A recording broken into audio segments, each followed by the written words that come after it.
Shalom Israel. This is 2nd Ezra, chapter 9, verse 23. Nevertheless, if thou wilt cease yet 7 days more, but thou shalt not fast in them, but go into the field of flowers, where no house is builded, and eat only the flowers of the field.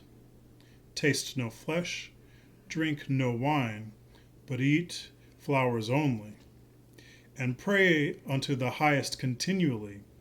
Then I will come and talk with thee.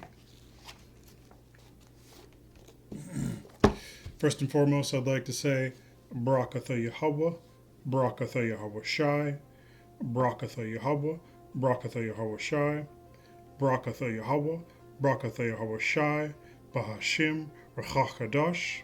I want to give double honors to the apostles of GMS for teaching this truth, and peace and salutations for all the Alkim out there kicking this word in truth and sincerity.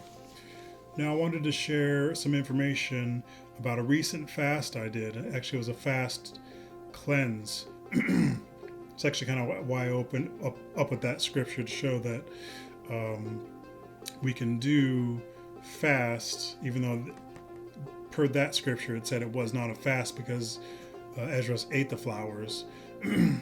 Nevertheless, we can do all types of fasting where we're not just drinking, not just doing a dry fast, no water, no food. Now this fast I did with the intention of clearing out Candida, and Candida it's a big problem that a lot of us have because of the diets that we have through our bodies out of balance. Now Candida can thrive in a body that is more acidic. This is actually any disease thrives in a body that's more acidic than alkaline. So it was actually a dual effort to try to reduce the Candida in my body and to bring my body into more of an alkaline state. Now, I did this, I started my fast on the Sabbath because I fast every Sabbath, at least that one day. It makes it a lot easier for me to do a multi-day fast when I kick it off on that day because I'm already fasting, like I said. There's something important to know when you're going to start a fast. You want to try to start off maybe a week prior, eating high carb diet. Now what the high carb diet does is it tells the carbs tell the body that we're eating a lot of carbs because we're running out of food. So when you're eating a high carb diet, the body thinks that there's not enough food around. So it's constantly craving these carbs. Now, if you're eating a high carb diet, you probably notice you're always craving some sort of carbs, whether it be sugar, soda, popcorn, rice, chips, something. You're always wanting some sort of carb. This is a result of being in this high carb diet state where the body thinks it's starving all the dang time. So I kicked off the fast with about a week prior eating more fruits and vegetables and meat rather than carbs. And so when I tried this before, when I was on that high carb diet, by the time I got to that third day, I was starving and I couldn't get any further than I really needed some food, and that's because, like I said, the body thinks we're running out of food, so it's always wanting to eat. So I did the fruits and the vegetables, the meat for about a week prior, and then I also drank a lot of water to get the body hydrated. Now, as far as water goes, I was drinking water that I put a lemon and lime juice in. Sometimes just lemon, sometimes just lime, depending on what I had. And then I also added pink salt, and the salt added minerals. The pink Himalayan salt has a lot of minerals in it. You don't have to use pink salt. You can use sea salt. You can also use they call Celtic salt. It's a gray salt, also very high mineral content. And the salts and the minerals in the water help to keep the body hydrated. The lemon and lime juice actually help to alkalinize the body.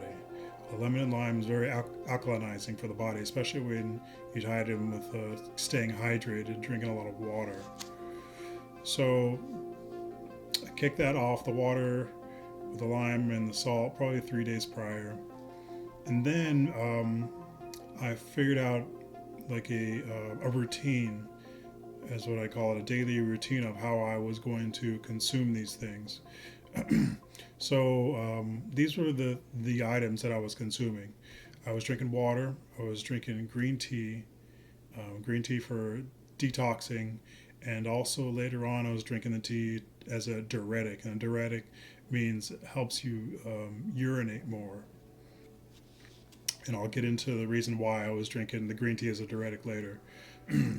So, and then I was drinking a enzyme antifungal blend, and that was it was essentially just garlic. So I would take fresh garlic cloves, a couple, 2 to 3 cloves, crush them, and let them sit for about 15 minutes. Now the reason why if you're doing garlic to kill off bacterias or fungus, the reason why you let it, after you crush it, you let it sit for at least a few minutes is because garlic has a chemical component in it called allicin.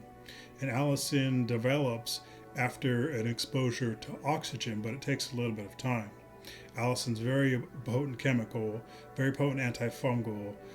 So you want to, if you're taking the garlic, you might as well get the most out of it and extract that allicin by letting it sit and being exposed to the oxygen for at least a few minutes.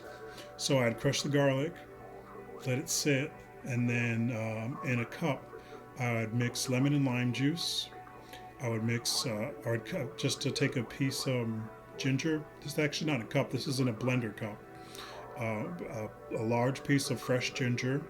Now, fresh ginger helps the body break down mucus. And Candida actually produces a lot of mucus. And it actually lives in mucus.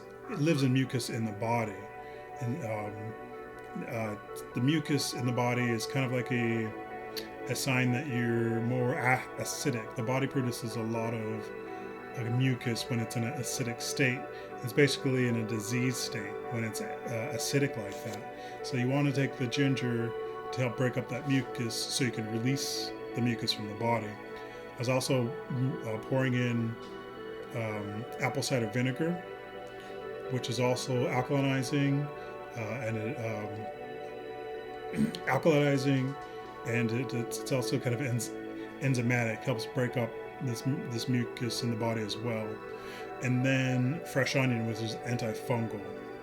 So I'd get the garlic, lemon, lime, ginger, apple cider vinegar, and a slice of onion. I was using red onion because it seems to be the most potent. And then put that in a little blender cup. I using a magic bullet. I'd fill up the cup with probably 1/4 of the apple cider vinegar, the rest water, and then blend this pretty good. Strain out the pulp, and then drink this. And in the routine, this would be okay. So the routine was I drink water. I would drink my green tea probably a half hour later. Drink more water. Wait for about another half hour. Then drink that enzyme blend. About an hour after the enzyme blend, I would drink an herbal blend.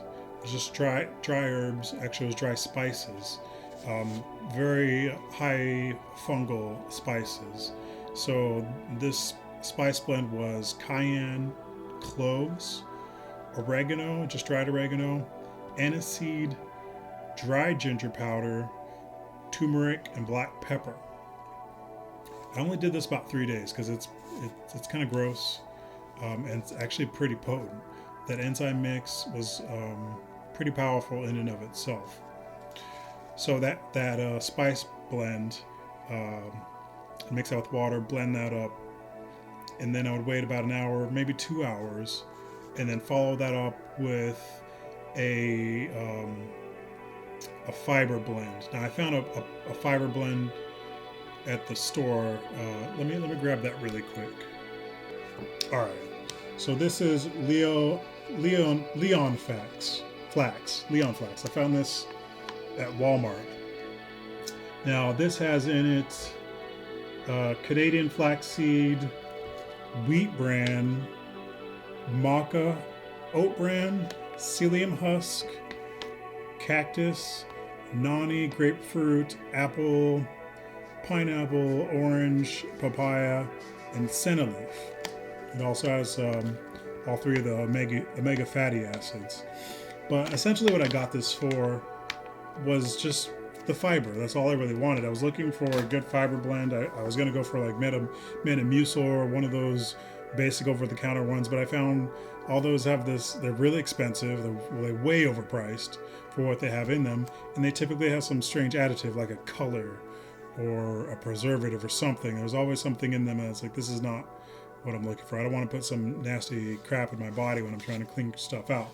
So this, and then I also grabbed some flaxseed, which I ground up. The flaxseed alone would be enough. I think flaxseed and psyllium husk would be enough, but I couldn't find just psyllium husk. I found this awesome blend. I thought that was pretty great. So I'd take a serving of that mixed with water. I'd blend that up in my magic bullet cup. Blend it up, let it sit for 5 minutes until it got a little thick. Then I would drink that. And I did this for probably about 3 or 4 days in the fast. Wait a couple of hours, and then I'd follow that up with Epsom salt and water. Now, Epsom salt is a laxative when taken internally. And I was also looking for some sort of other liquid laxative. I couldn't really find anything. Epsom salt was fairly cheap and easy to get, so I just used Epsom salt. Tastes like crap. You could probably do the same thing with another magnesium salt, so that one that doesn't taste as crappy as Epsom salt, but I just went with Epsom salt. And that was the flush right there.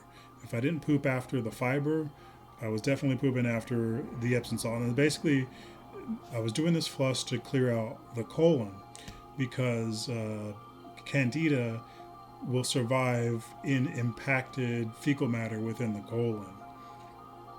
So, and the reason why I did it in this order, I'll break it down. So I'll do the green tea in the morning to detox from the prior day, because when you're doing this kind of cleanse, you're detoxing quite a bit.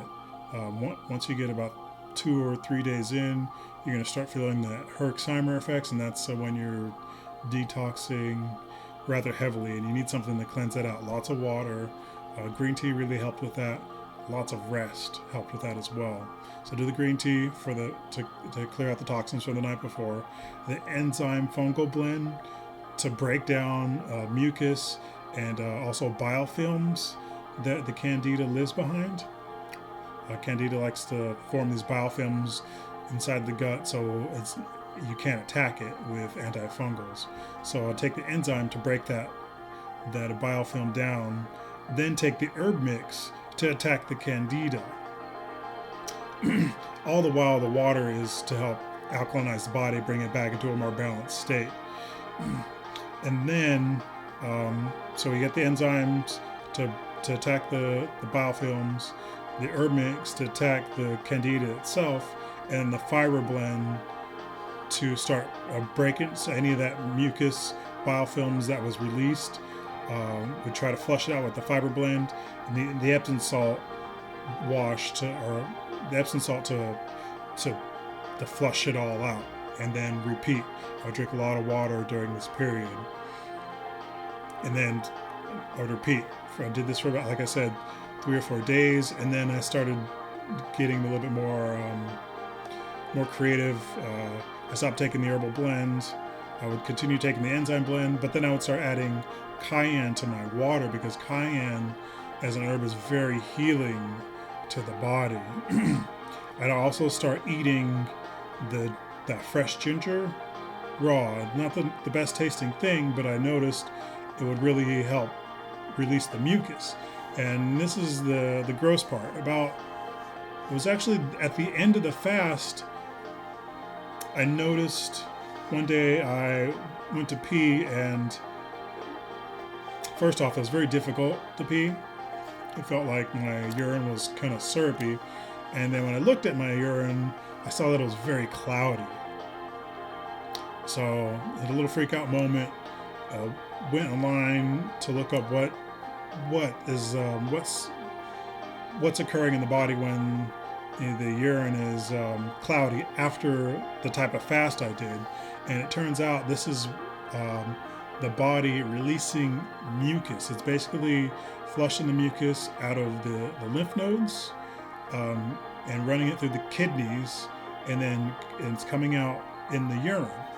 So once I realized that, I kind of stepped it up. I wanted to flush as much of this mucus out of my body as possible. So I did things to help with activating the lymph nodes and increasing detox. I sat in the sun. If this is possible for you, I highly recommend it. If not sun, what do they call it? Infrared sauna. I sat out in the sun because I don't have access to an infrared sauna. So I sat out for a long time, for as long as I could take. I sit out in the sun, drinking lots of water, all the while sweating, drinking water. And then as soon as I felt like it was enough, go inside and take a shower, get that sweat off me. And then after about 2 minutes in the hot shower, flip it to cold. And this helps with, it also helps move the lymph through the body, doing hot, cold cycle showers. So get in the shower, go to hot, go to cold, go to hot, go to cold. And sometimes I'd go back outside and sit in the sun, or I would just wait till the next day and do that. If I didn't sit out in the sun, I would do the hot, cold shower cycles. Now, I'm fortunate to have a rebounder or a trampoline where I'm at now. And so rebounding is also very good for getting the lymph nodes moving. If you don't have a rebounder, you can walk, you can run, exercise, anything where the body's in some sort of movement will get those lymph nodes moving to get all those toxins and mucus out of the body.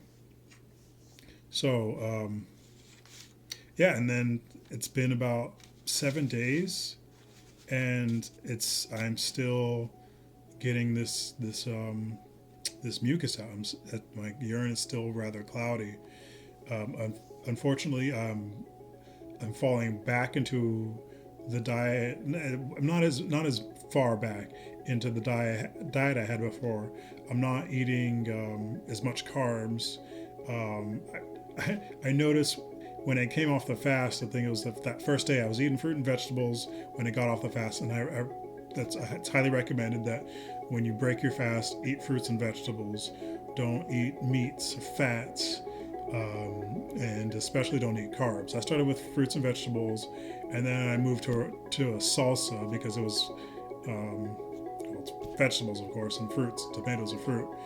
And then I started including some corn chips and corn tortillas, and it was probably like a half hour after I ate that corn, I felt like utter shit, and I knew that it was from the GMO corn that I had just eaten.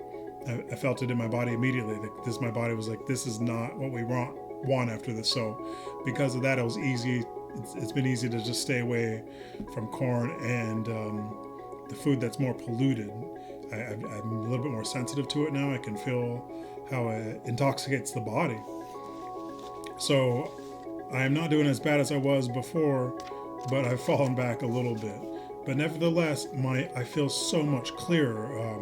Some of the symptoms I was having, as far as Candida goes, was this big itchy ear, this weird sensation in my head that I knew was Candida because whenever I ate a meal that was high in carbs or high in sugar, I could feel my ear itch. I can feel this weird sensation in my head. But now I feel much clearer in the head.